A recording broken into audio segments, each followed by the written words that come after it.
Okay, good morning, good afternoon, or good evening, because I don't know when will be the time that you will be visiting this video presentation.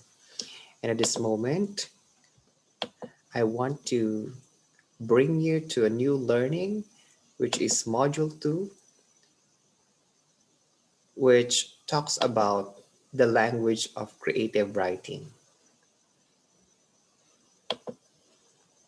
Okay, the creative writer's tool. So more than just engaging plots, unique characters, imaginative settings, strong sentiments, interesting points of views. Okay, creative. So this can attract and captures the readers. So what I just said are the things used to attract and capture our readers. So creative writing also relies on the stylistic language that is picturesque. Yeah. Okay, when I say picturesque, so this is visually attractive, especially in a quaint or pretty style. Involving, innovative, intriguing, absorbing, enjoyable, and satisfying. So these are the things you need to consider in order for us to engage our readers to read our write-up or our output. So what are our main tools? So it could be words or phrases. Okay, and these words and phrases will make use for effectively and efficiently, colorful, okay, and vivid. So, like for example, the painter's paint. So you can identify if the painter was so creative when there is something in his or her obra maestra. Like for composers, the notes and chords, how they blend together. Another thing are the musician's instrument, okay, the mellifluous and the lilting. Also for a dancer, to his or her dance steps, maybe as graceful, elegant, and hypnotic. So unlike news writing or framing a business contract, there is room for you in creative writing to impress the reader with your intoxicating, highfalutin, ostentatious, with main characterized by vulgar or pretentious display designed to impress or attract notice, flamboyant, theatrical vocabulary, and our goal is to entertain and fascinate our readers as well as to delight and titillate them by spicing up and enlivening your stories and poetry with exquisite, sophisticated, and well-chosen words and phrases. Okay, let's now proceed to the tools that we need to consider. Number one is the diction style. As we all know, long time ago, when we have learned about this particular word diction, it's all about the choice of words. And it's also synonymous to the words wording, vocabulary, terminology, phraseology, language, and style. So by their diction, so we already know that particular write-up or story talks about comedy and tragedy, love poem or fairy tale, horror story or psychological thrillers, teenage juvenilia or mature works, Another thing, by their diction, you may know that who the writer is or what the writer is. If he or she is a male or a female, gay perhaps, or Filipino maybe, or a foreigner, or a 3-year-old. Okay. So that's diction. So think about this. You write with a particular diction because of where you were born or how you were taught. And if you remain faithful to your own unique writing, voice, yes, your diction, vocabulary, and phraseology, you can say that you are writing in your own unique and individual style. So it is all about your diction, your style. Okay. The next tool that you need to consider is the tone. Okay. So the tone is part of diction, or yes, is a part of diction as well. And it is the manner of expression in writing. Tones can be light as a joke, severe as in a sermon, friendly as in a letter, seductive as in a love poem, technical as in instructional manual, serious as in a contract, cold and distant as in autopsy report, passionate or electrifying as in a good political speech. Okay. But think about this. Can your diction be elegant and still have a harsh tone? Or can you insult someone using a polished and gorgeous diction? So look at this. Okay, this is an example. Oh my, what a beautiful dress you have. Did you just make it? The fabric is just glorious. We had it for curtains at home. Okay, so it's he or she is insulting. What in a what? In a polished and gorgeous diction. Okay, because of the use of words. It hurts by the context of the statement, but it was delivered in a very impressive manner. Okay, so if you really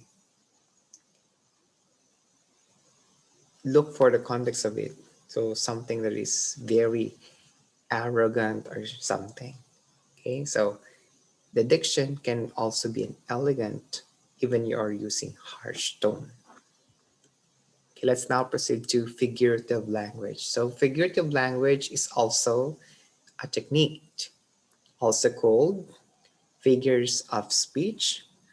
It's also called rhetorical devices, because when you say rhetoric, it is the art of effective and persuasive speech. Here are the 35 most commonly used figures of speech. So number one is accumulation. Okay, accumulation means it is a figure of speech in which the arguments previously stated are presented again in a forceful manner. Okay, to understand that, let's consider this example. She has an attractive face, gorgeous smile, charming eyes, exquisite nose, flawless skin, a gracefulness in her movements. In short, she is divinely beautiful. So all the characteristics that was being presented in the first statement or the phrases was being summarized at the latter part. Okay, in short, she is divinely beautiful. So that's her definition of a divinely beautiful girl or a lady. So that's accumulation. Number two is adjunction. Conjunction is a figure of speech in which a word, phrase, or clause is placed at the beginning or the end of a sentence. The beginning or end of a sentence. Kind of how that character Yoda in Star Wars speaks. Example, too lazy to find examples. I am. But get the picture. Do you? Okay. So it's a word, a phrase, or clause is placed at the beginning or the end. Is that's adjunction from the word add. Okay, so the example seems like grammatically incorrect. Okay, but that is correct. So like too lazy to find examples. I am. It should be I am too lazy to find examples, right? So it is being shuffled. So the first was put to the end, wherein the first should be at the firsts. Okay, so I hope that we get that part. So that's adjunction. The third one is adnomination. Adnomination is the repetition of words with a change in letter or sound. Okay, the change in letter or sound. Example, she is somebody from somewhere and she knows something. Okay, so the word somebody becomes somewhere and something upon repetition. So from somebody, somewhere to something. So that's admonition, a change in letter or sound. The fourth one is alliteration. So it is the repetition of initial sounds in neighboring words. So this is not new anymore to you. So example, fresh fern fronds from the forest. So the repeated initial sound is f or f, the letter F. That's alliteration. Or Peter Piper picked a bag of pickled pepper. So it's the letter P. So that's alliteration. The fifth one is allusion. So it's a figure of speech that quickly stimulates different ideas and associations using only a couple of words, making indirect reference. Okay, a couple of words in direct reference, like for example, describing someone as Adonis makes an allusion to the handsome young shepherd loved by the goddess of love and beauty herself in the Greek myths. Okay, when you say Adonis is really like for example in Filipino, it's like who? So the actors for the Adonis, it's like Tony Alarcon. So they're already old, like who? Coco Martin, Jake Cuenca, or Labrusca, or whatsoever. Okay, Adonis would be perfect body. The sixth one is anaphora. Anaphora.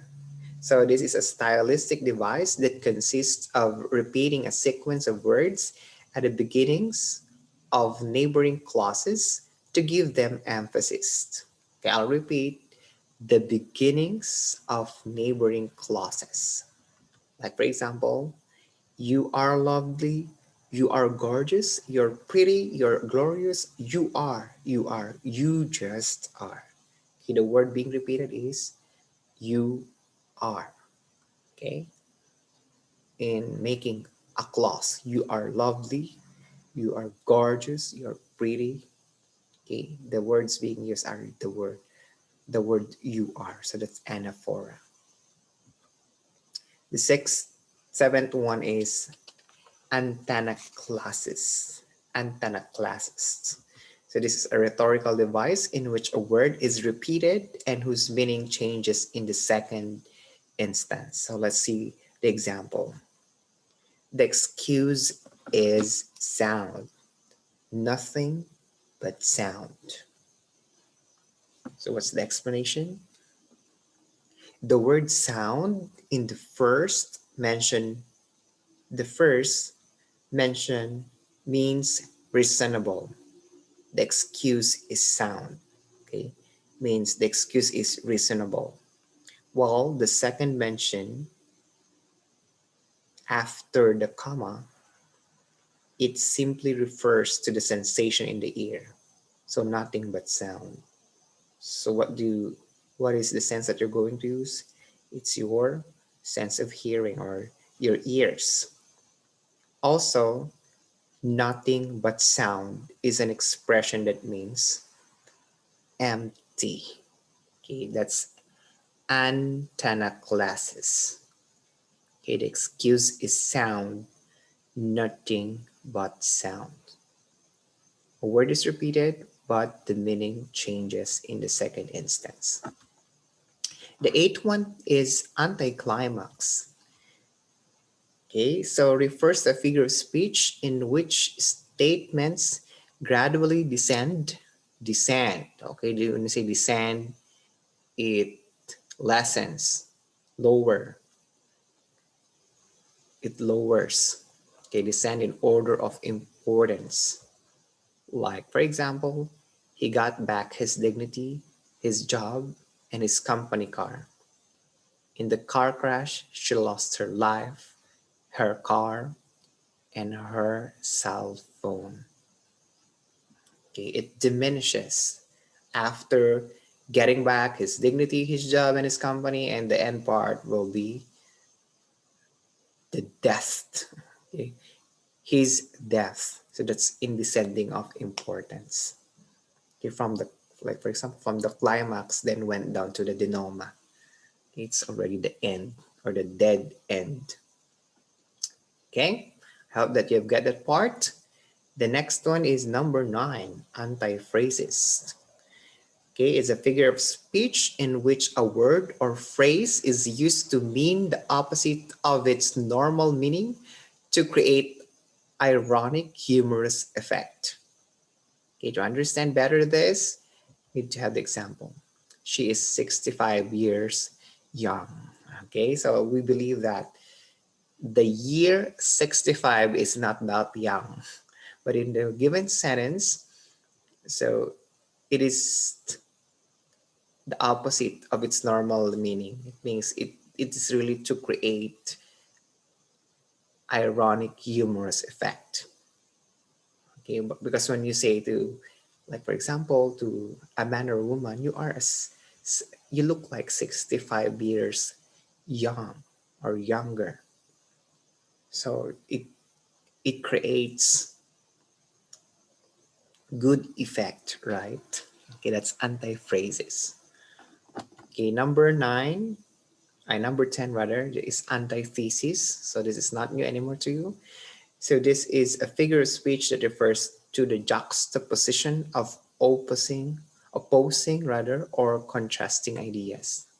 Like for example, another, it involves the bringing out of a contrast in the ideas by an obvious contrast in the words, clauses, or sentences within a parallel grammatical structure. Like for example, too many choices, too little time. Okay, so that's opposing and contrasting idea. That's antithesis. So you have really many choices, but you have a little time to choose, right? So it's really a contrasting idea. Okay, number 11 is apostrophe. Apostrophe is an exclamatory rhetorical figure of speech in which a speaker or writer breaks off and directs speech to an imaginary person or abstract quality or idea. Okay, I'll repeat. As direct speech to an imaginary person or abstract quality or idea. Like for example, oh moon, you've seen everything. Okay, do you think the moon can see you or the moon can observe you? No, but of course, you are referring to imaginary person and abstract quality or idea. So the moon cannot see what we are doing.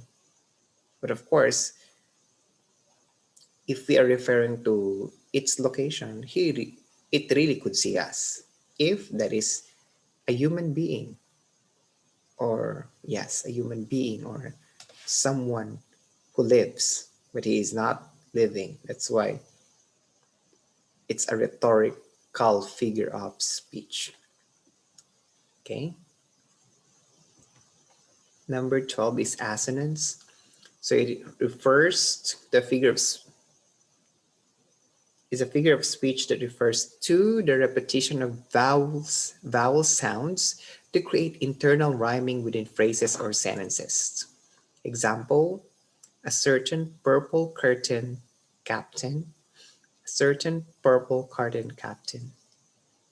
So what is the vowel being repeated?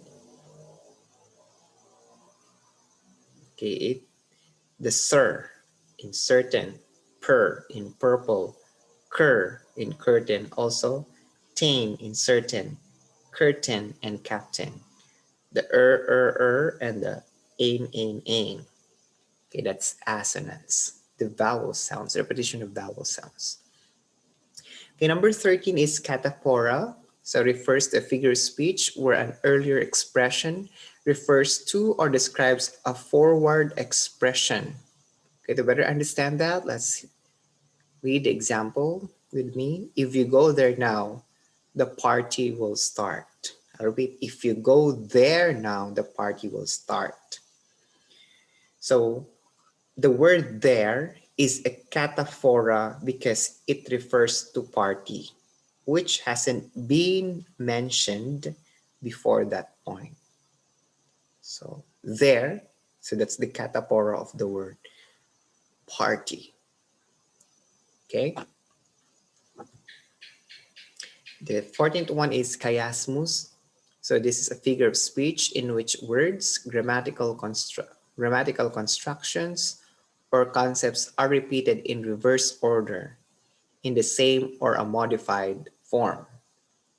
Okay, example, people must live to work, not just work to live. So the phrase live to work is repeated in reverse as work to live. Okay, it's just a repetition but in reverse order. Okay, I hope that we get that, chiasmus.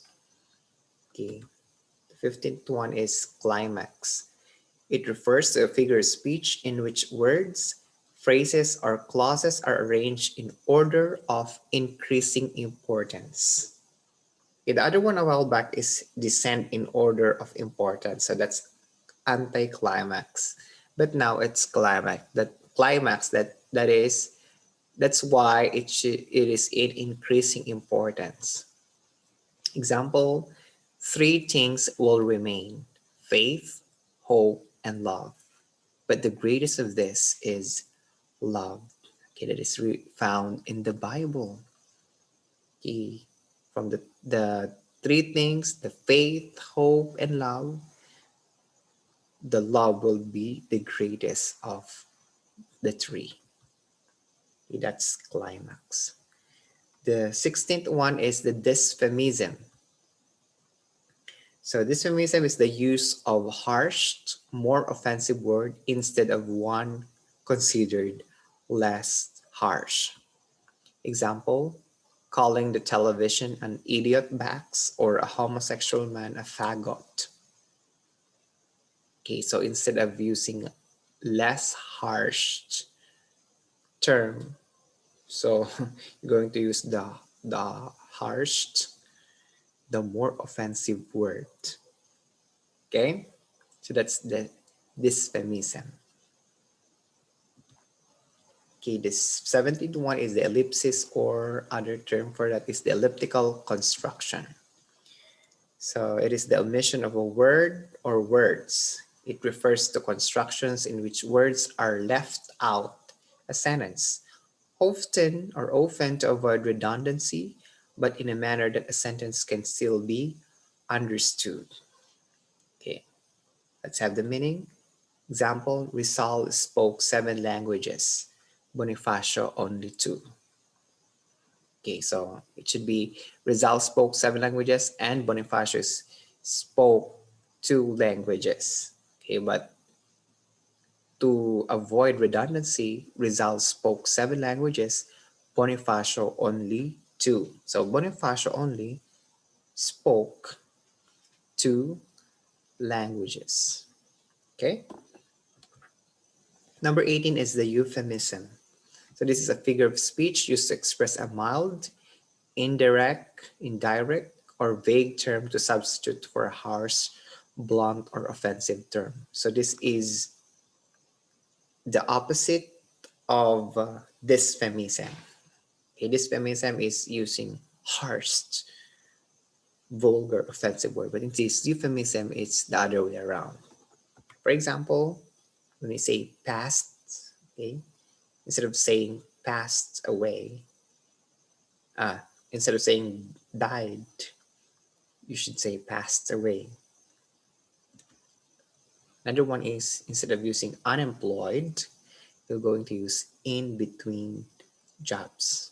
Or instead of using garbage collector, so you're going to use sanitary engineers. Diba? The next one is the epigram. So it refers to a concise, witty, memorable, and sometimes surprising or satirical statement. Example is Oscar Wilde's "I can resist everything but temptation," or "I am not young enough to know everything." Okay. So satirical means it's something funny. It's concise, but witty and memorable and surprising as well. So that's epigram. How about epiphora or epistrophe? Epiphora or epistrophe is a rhetorical device that consists of repeating a sequence of words at the end of a neighboring clauses to give them emphasis. So to better understand that, let's have the example. Example, a government of the people, by the people, and for the people. So who told this? I think it's Abraham Lincoln. I'm not sure, but I think it's Abraham Lincoln. So epiphora. So the phrase "the people" is repeated twice after it was first mentioned. Okay, so another one for clauses. It's like, if we go back to the examples, it's like anaphora. Okay, epiphora, epiphora, anaphora. So they are one family.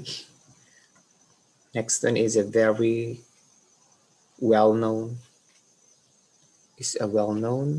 figure of speech, hyperbole.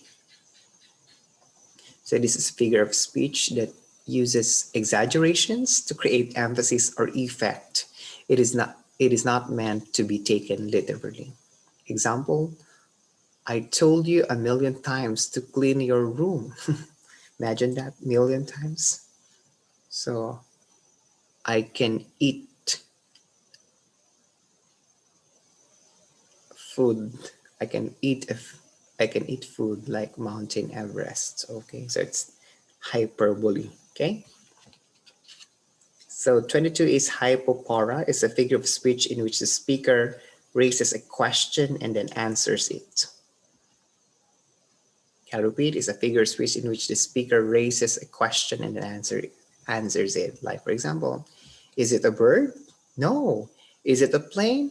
No, it's Superman. Okay, so he's the one questioning himself and then he answers it as well. Okay, so that's hypophora. Next one is irony. Irony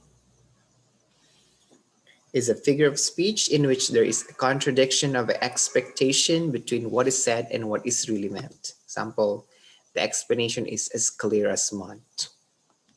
Okay, so he really explained that bad, okay? Because his explanation is as clear as mud. So there is really an irony there, and that's what we call verbal irony. Okay, there's also dramatic irony. Like, for example, one of the two identical twins tells the other, "You are so ugly." That's the dramatic irony. Another one is the situational irony. Okay, the robber stole from the police station. Okay, that's situational irony. Okay, number 24 is litotes or litotes. Litotes. Okay, so you can have your dictionary to check it out. So litotes, okay, or lit. Okay, give me a minute. Okay, litotes. Litotes. Okay, litotes. Litotes is a figure of speech consisting of an understatement in which an affirmative is expressed by negating its opposite. Okay, like for example, instead of saying that someone is ugly, you can say that someone is not very pretty. Okay, another example, instead of saying, excuse me, instead of saying that the situation is bad, you can say that it is not good. Okay, that's litotes. Okay, the next one is merism. This is a figure of speech by which something is referred to by a conventional phrase that enumerates several of its constituents or traits. Example, saying young and old refer to the whole population, or saying flesh and bone to mean the whole body. Okay, that's really very creative. Okay. It enumerates several of its constituents or traits. So that's merism. Okay, it figures out the whole thing. Okay, metalepsis. This is a figure of speech in which reference is made to something by means of another thing that is remotely related to it, either through a causal relationship or through another figure of speech. Okay, metalepsis. Example, you've got to catch the worm for tomorrow.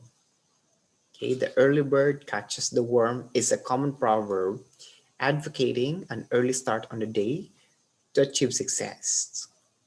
By referring to this saying, you are compared to the bird so that tomorrow you will awaken early in order to achieve success. Okay, so that's metalepsis.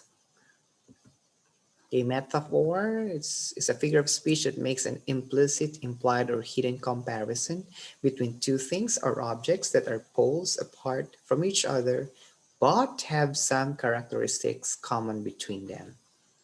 For example, the planet is your playground. The Lord is my shepherd. So it's a direct comparison by not using like or the word as. Let's proceed to metonymy. So this is a figure of speech in which a thing or concept is not called by its own name, but by the name of something intimately associated with that thing or concept. Like for example, using the word Malacanang. So for us as Filipinos, we believe that Malacanang refers to the president or government administration. Okay, or saying a hand. When you say a hand, you mean helped. That's metonymy. Oxymoron. So this is a figure of speech that combines incongruous or contradictory terms. Example, open secret, virtual reality, sacred profanities. It's oxymoron. Okay, personification. This is a figure of speech in which human characteristics are attributed to an abstract quality, animal, or inanimate object. Example, Red punctuates and makes bold statements, says something and means it like an exclamation point. The color red really means something. So pan or paranomasia. Paranomasia. So it involves a wordplay that suggests two or more meanings by exploiting multiple meanings of words or of similar sounding words for an intended humorous or rhetorical effect. Are constructions used in jokes and idioms whose usage and meaning are entirely local to a particular language and its culture. Example is, atheism is a non-profit institution. Okay, the explanation, the word prophet is put in place of its homophone, profit, changing the common phrase non-profit institution. Okay, instead of saying non-profit, the word is non-profit. Okay, okay, when say rhetoric, sound, okay, similar sounding, and then it is intended for humorous or rhetorical effect. Okay, simile, the basic one, a figure of speech directly comparing two unlike things, often introduced with the word like or as. As a, for example, a smile as big as the sun. She prays like the mantis. That's very basic. Next one is synecdoche. Synecdoche. So a figure of speech in which part of something is used to represent the whole of something is used to represent part of it. I'm so sorry with that. It's being repeated. So example, 60 hands voted, or the country supported the president. Okay, that's synecdoche. Another one is tautology. Okay, this is a statement that says the same thing twice in different ways, or a statement that is unconditionally true by the way it is phrased. Okay, to better understand that, an example, free gift, advanced planning. Okay, so I'll repeat, it is a statement that says the same thing twice. So free gift would mean gift is also free because it's freely given, right? Advanced planning. So when you plan, of course, you make it advanced. Okay, so it's just the same things being repeated twice. That's tautology. And the last one is understatement. So this is a figure of speech used by writers or speakers to deliberately make a situation seem less important or serious than it really is. So to better understand that, let's have the example. A nurse about to give an injection saying, "It will sting a bit." To describe a disappointing experience, a participant may say, "It was different." So that's understatement, or the word is cliche. Okay, so those are the 35 most commonly used figures of speech. So I believe that we have learned many things for this time, and you'll be able to immerse yourself to these different 35 most commonly used figures of speech because they will be presented to you later on. It will be questioned later on in your respective licensure examination for teachers. So it's good that you immerse already right now so that later on it will not be a hard up thing when you face the real setting of really being a teacher. Okay, I hope that I have said a lot, and I hope that you've been blessed through this simple video presentation for this particular time. Have a good day and God bless everyone.